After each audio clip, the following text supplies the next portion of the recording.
Hi. So I remember this one time with my father.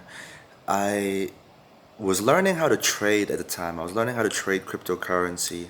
So I was studying my charts. I was in my room with my dual screen setup and really trying to master this craft.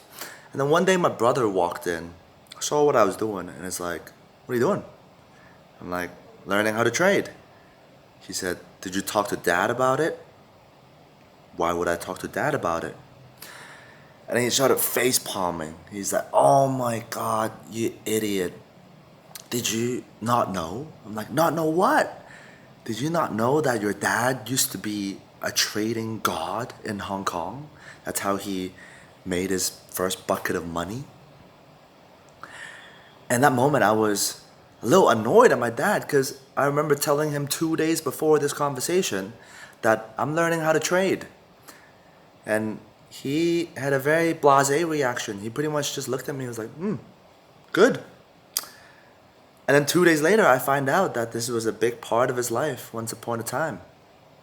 So I immediately ran to my dad's room and I asked him, "Why didn't you tell me?" He's like, "Tell you what? Why didn't you tell me that you used to learn or used to be great at trading? I'm telling you that I'm learning how to trade. Why didn't you share it when I shared that information?" "You didn't ask." I was like, "Well, I guess I'm supposed to ask about everything that might have happened just in case it did." And then he's like, "Well, I didn't know you wanted to know. What do you want to talk about?" And then we had a very nice conversation about trading and his story and all that. I think this story is quite symbolic of the type of man that my father was, which symbolizes this idea of quiet masculinity, quiet confidence that I want to talk about in this video. My dad was the type of person who, there were times where he did everything. He contributed, he sacrificed, he took care of everything for you. In this case, me, his child, his children, the people around him, his good friends. He would take care of everybody, but he wouldn't claim credit. He wouldn't tell you even. Why do you need to know? He doesn't need credit. This is almost the opposite of what guys like Andrew Tate or a lot of these, let's say, social media, new generation alpha guys portray themselves to be. But I think there's a lot of beauty in that. This quiet sense of assuredness, confidence, knowing what you are, knowing what you have done, knowing your contribution to your community, to the people around you, that you don't feel a need to claim credit or to show everyone. I think ever since developing this appreciation for my dad in this way, I also became more like that. I think back in the day, I was a bit more like, I want to show people, like if I'm in a conversation, let's say like someone brings up Japan, and I've been to Japan, I will be quick to say, "Oh, I've been to Japan," and then maybe share some stories about Japan, or maybe they're talking about, let's say mathematics. If I'm good at mathematics, let's say I won a trophy in mathematics, I would bring that up if we're talking about mathematics. But these days, I find it a lot more often that I don't say that thing that would give me credit or that would make people think that I'm impressive. Because why do that? You know, I think one of the reasons why I don't do it these days is because I know where that conversation is gonna go. Yeah, I say it, and then they're like, "Oh my God, that's so impressive," and then maybe they ask a bit more about it, and then I talk about the same details that I've mentioned 1,000 times already. What's the fun in that? I know how that conversation goes. What if I don't say that joke that would get me that laugh?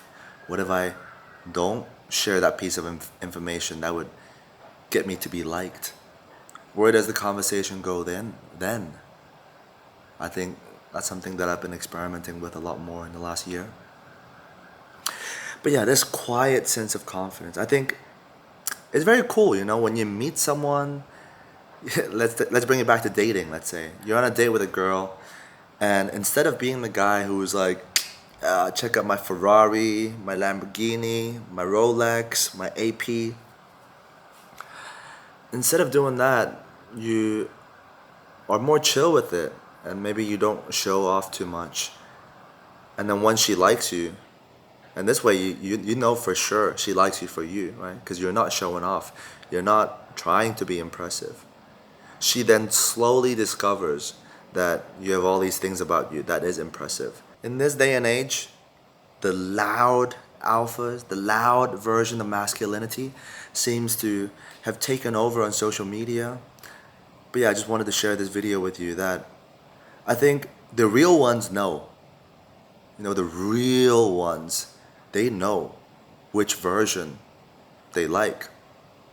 You could argue which version is better.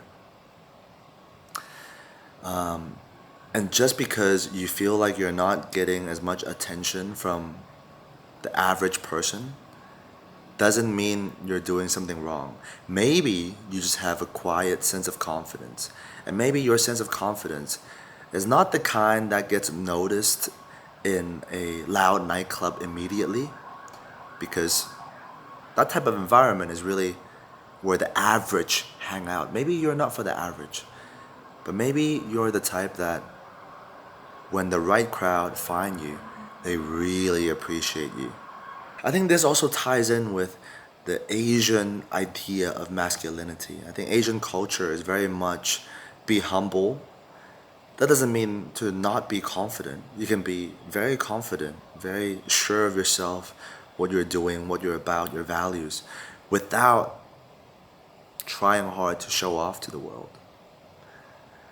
And I know a lot of Asian guys perhaps don't feel as confident, and I know there's a lot of like insecurities around the race and identity of being an Asian guy, because partly I used to feel that way, right? I think Asian identity is not seen, it's not put on a pedestal compared to, let's say, the white identity. And that's largely due to the media's perception, portrayal of us. But that's okay. I think when an Asian guy who is brought up with humble Asian introspective values, when he does develop his sense of identity, when he becomes sure of himself, I think the type of masculinity he can achieve is really quite aspirational. It is this quiet sense of confidence, this confidence that doesn't need recognition, approval, validation, that people are actually really drawn to, especially the people with taste.